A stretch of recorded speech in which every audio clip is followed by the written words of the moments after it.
Dan kalau kita jeli lihat lagi, demi Allah saya katakan, hanya di Islam yang semua tuntunan kehidupan dari bangun tidur sampai tidur lagi ada pedomannya. Silahkan cek. Ya, bangun tidur ada doanya. Silahkan cek. Bandingkan dengan keyakinan manapun. Cuma di Islam.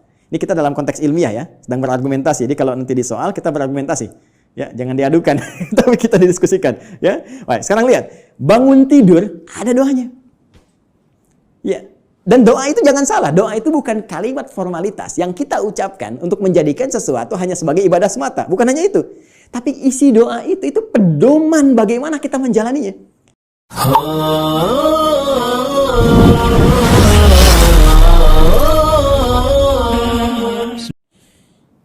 Bagaimana kita mengeluarkan petunjuk Al-Quran ini sehingga menjadi pedoman dalam kehidupan. Ternyata sekarang itu begitu mudah. Dulu zaman Rasulullah, sahabat berjuang, ya, mengatasi banyak persekusi, bahkan ada yang dieksekusi dan sebagainya. Bahkan belum ada media seperti sekarang, ya. Ada yang tinggal ngeklik saja keluar informasinya dan sebagainya. Tadi Ustaz Amir Faisal sudah menyampaikan, ya, perjuangannya sangat berat. Tapi yang paling menarik, ternyata dari perjuangan yang sangat berat dan dahsyat itu yang terwariskan pada generasi setelahnya. Zaman sahabat banyak menghafal, mengajarkan, menyebar, tabi'in menghafal dan seterusnya. Itu membawa manfaat yang besar bagi kehidupan kita.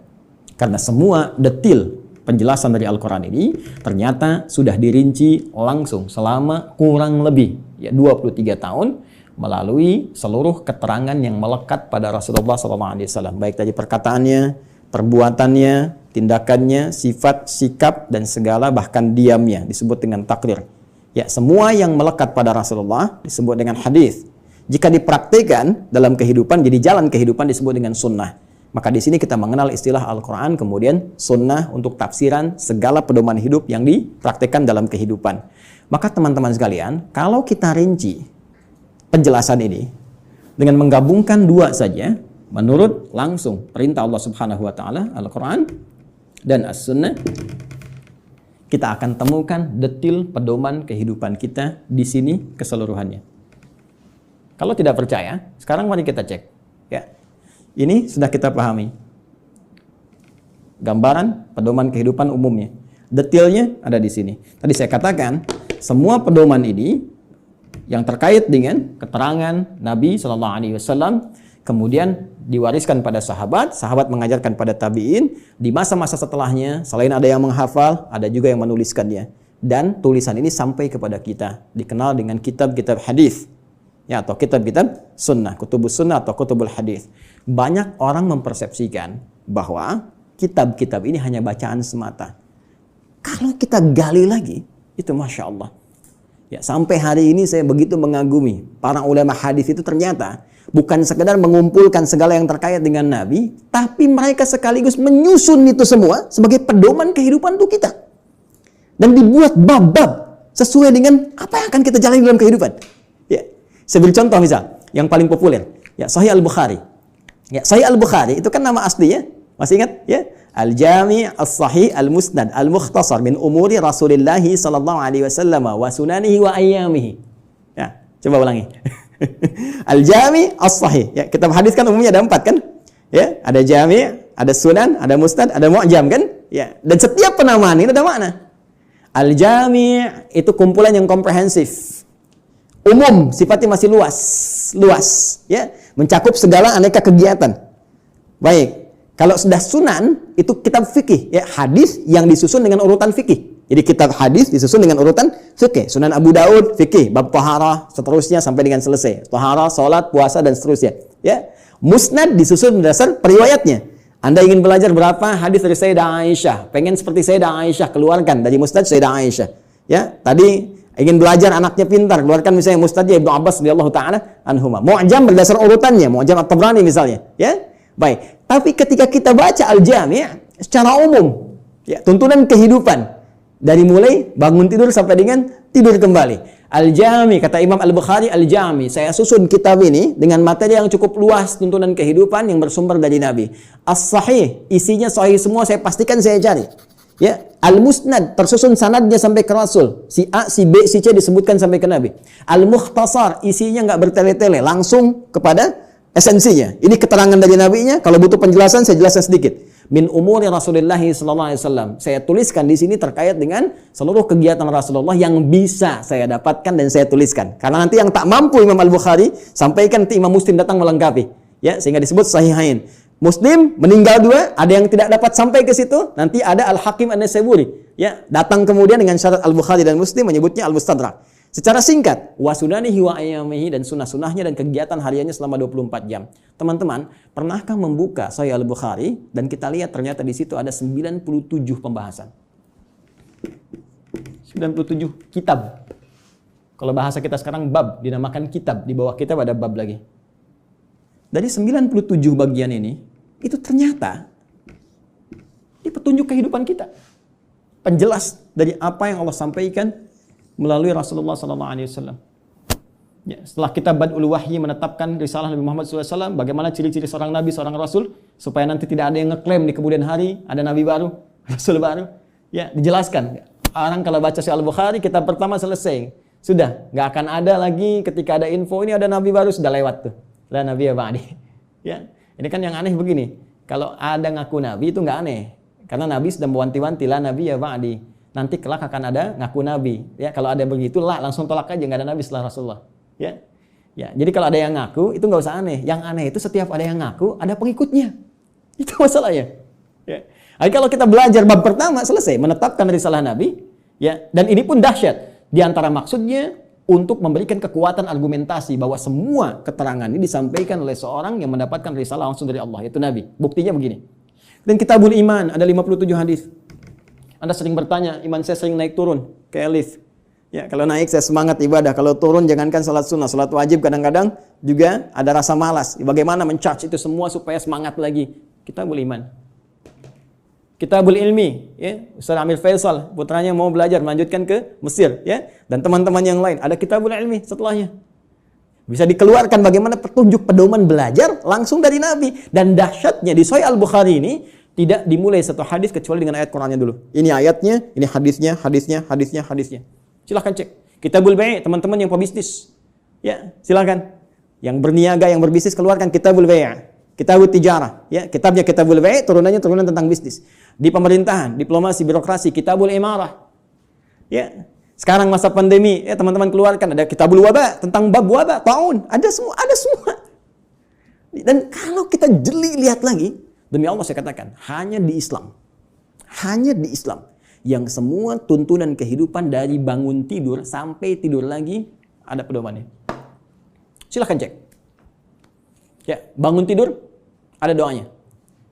Silahkan cek, bandingkan dengan keyakinan manapun. Cuma di Islam. Ini kita dalam konteks ilmiah ya, sedang berargumentasi. Jadi kalau nanti di soal kita berargumentasi. Ya, jangan diadukan, tapi kita didiskusikan. Ya, baik. Sekarang lihat, bangun tidur ada doanya. Ya, dan doa itu jangan salah. Doa itu bukan kalimat formalitas yang kita ucapkan untuk menjadikan sesuatu hanya sebagai ibadah semata. Bukan hanya itu. Tapi isi doa itu pedoman bagaimana kita menjalaninya. Bangun tidur apa yang harus dilakukan? Ya, buka misalnya di Abu Daud, nomor hadis 1367 dari Ibnu Abbas radhiyallahu taala anhuma ketika menginap di rumah Sayyidah Maimunah radhiyallahu taala anha. Beliau menyimak Nabi bagaimana Nabi bangun di malam hari untuk mengikuti salat malamnya. Kata beliau, kana Nabi sallallahu alaihi wasallam idza istaiqadha min naumi, adalah kebiasaan Rasulullah SAW apabila bangun dari tidurnya. Fajalasa, beliau duduk sebentar. Pemasaha biyadi min athari naumi, kemudian menghilangkan bekas ngantuk dengan tangan yang beliau duga bersih. Ya, jadi dihilangkan dulu. Jadi bukan langsung baca doa saat ngantuk begini.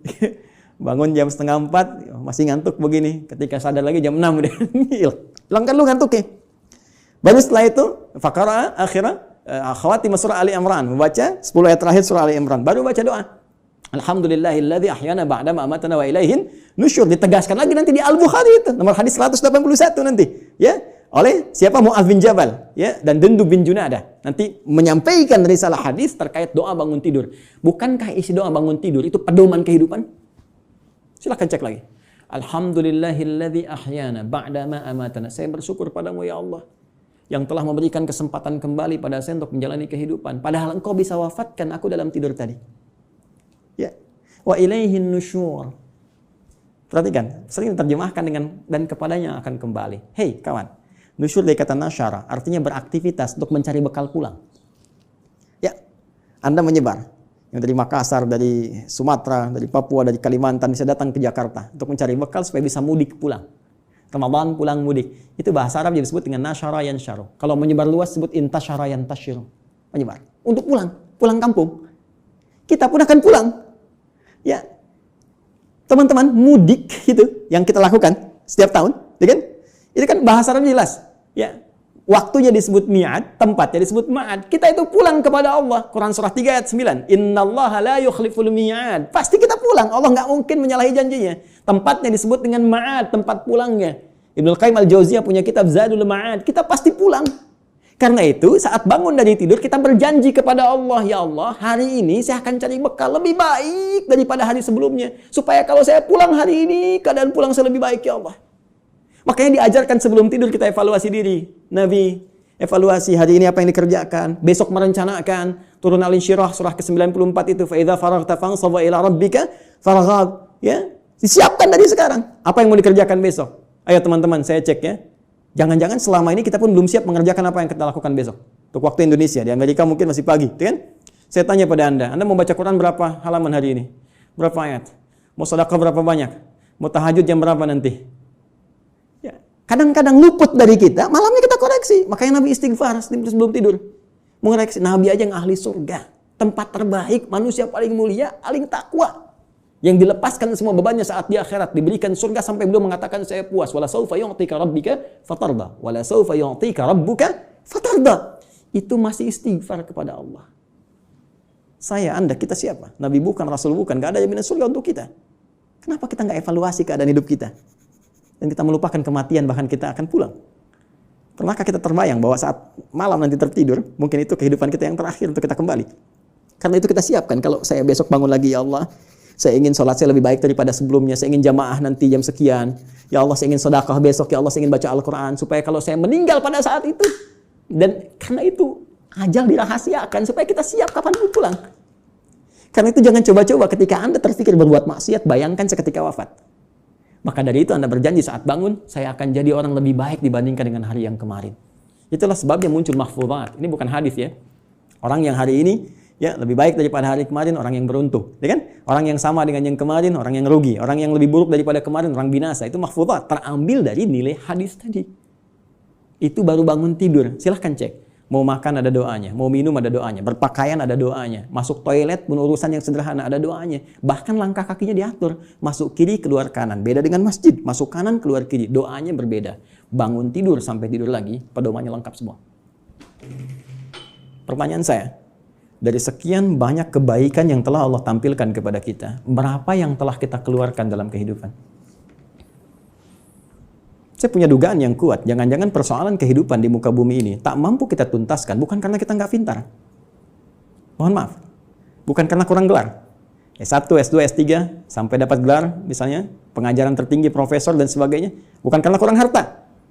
Tapi mungkin Anda kurang dekat dengan Allah.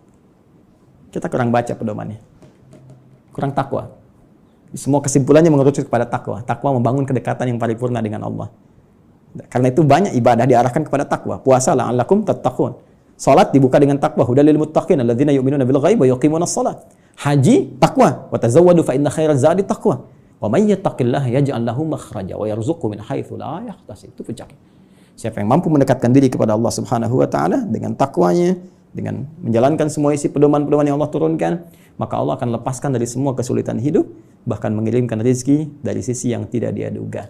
Inilah pedoman kehidupan kita, inilah Al-Quran, dan inilah jalan yang tidak mungkin kita hindari, karena ini satu-satunya pedoman yang bisa mengantarkan pada kenikmatan di 3 alam. Dunia, alam kubur, sampai akhirat. Terakhir, sebagai penutup, teman-teman sekalian, saking dahsyatnya Al-Quran ini, Allah ingin membuktikan kepada kita kebenarannya. Al-Quran tidak diturunkan di Romawi yang sudah maju pada saat itu. Bukan di Persia yang sudah punya kekaisaran yang dahsyat. Ya, kalau sekarang diibaratkan Amerika misalnya, Soviet, atau sekarang jadi Rusia dan seterusnya, atau Cina bahkan, kan? Tidak turun di Romawi, tidak turun di Persia. Tapi Allah turunkan di tempat yang paling jauh dari segala titik kemuliaan. Tidak kenal segala titik kebaikan-kebaikan. Ilmu pengetahuan jangan diharapkan tumbuh. Ya, dengan sempurna, dengan baik. Jauh tertinggal. Karena itu disebut dengan jahiliyah. Menggabungkan nama bahkan dengan sifatnya. Tapi tahukah Anda? Ketika Al-Quran diturunkan di umat jahiliyah itu bisa mentransformasikan mereka berubah menjadi khairu ummah. Sampai turunnya Quran surah ketiga ayat 110 itu. Paling kiri sebelah atas di mushaf. Kuntum khairu ummah. Silahkan Anda cek. Semua yang belajar dari Nabi, dari 40 orang fase Mekah, sampai menyebar ke Madinah, sampai bertebaran ke seluruh muka bumi, tidak pernah ada satupun sahabat Nabi membawa risalah Al-Quran, kecuali membawa kesuksesan dan misi terbaik kemakmuran di muka bumi. Silahkan cek. Nabi sampai selesai tugas di Madinah punya 12.000 sahabat. Punya 38 panglima dari 12.000 itu. Kekuatan satu panglimanya bisa menaklukkan Persia dan Romawi. Ya, bisa mengalahkan segala jenis racun. Setiap satu sahabat ekspedisi menjadikan Islam terbawa dengan warna yang sangat indah, diterima bahkan tanpa kecamuk peperangan yang berarti. Amr bin As ekspedisi dari Afrika Utara sampai dengan ke Syam. Sekarang cek, Mesir, Libya, Tunisia, Maroko, Aljazair sampai dengan ke Syam. 4 negara sekarang. Ya, Libanon, Palestina, kemudian Yordania, kemudian Syria. Silahkan cek, Muslim yang baik. Sa'ad bin Abi Waqqas, ya, waktu ikut ekspedisi mau ke Cina, singgah di Baros, 414 km dari kota Medan. Jadinya Nusantara. Indonesia, Malaysia, Filipina bagian selatan, Thailand selatan, Brunei Darussalam, ya, Masya Allah Rakhin, sukunya dari Rakhinya itu yang sekarang, semua indah, baik. Di mana kita sekarang? Dan keilmuannya nggak nanggung, silahkan cek. Ya, Al-Ghazali, Al-Battani, Al-Kindi, Al-Farabi, ya, silahkan cek. Semuanya sukses. Jadi mau jadi ilmuwan, sukses. Mau jadi diplomat, sukses. Jadi birokrat, sukses. Semua itu tercantum dalam Al-Quran. Dan satu-satunya kitab yang tidak pernah mengalami perubahan. Zaman Abu Jahal dulu dibaca Alif Lam Mim, sekarang pun tetap Alif Lam Mim. Silakan, strukturnya sempurna, segalanya sempurna. Itulah Al-Quran. Tinggal pertanyaannya, tantangan langsung dari Allah, sejauh mana kita bisa meyakini semua ini untuk menerapkan pedoman tadi, mempelajarinya, mengamalkannya dalam kehidupan kita sesuai dengan kebutuhan kita. Membaca, baik. Memahami, mulia. Menghafalkan, dahsyat. Tapi intinya, tidak harus dituntut untuk bisa memahami seluruh isinya. Cukup Anda sekarang, maaf sekali, yang pokok apa? Bawa itu semua. Sekarang tugas dunianya apa? Passionnya apa? Keluarkan petunjuknya, lihat Qurannya, lihat hadisnya, dalami itu, amalkan. Setelah itu, perhatikan. Bedakan rasanya, rasakan bedanya, pasti akan terasa bedanya.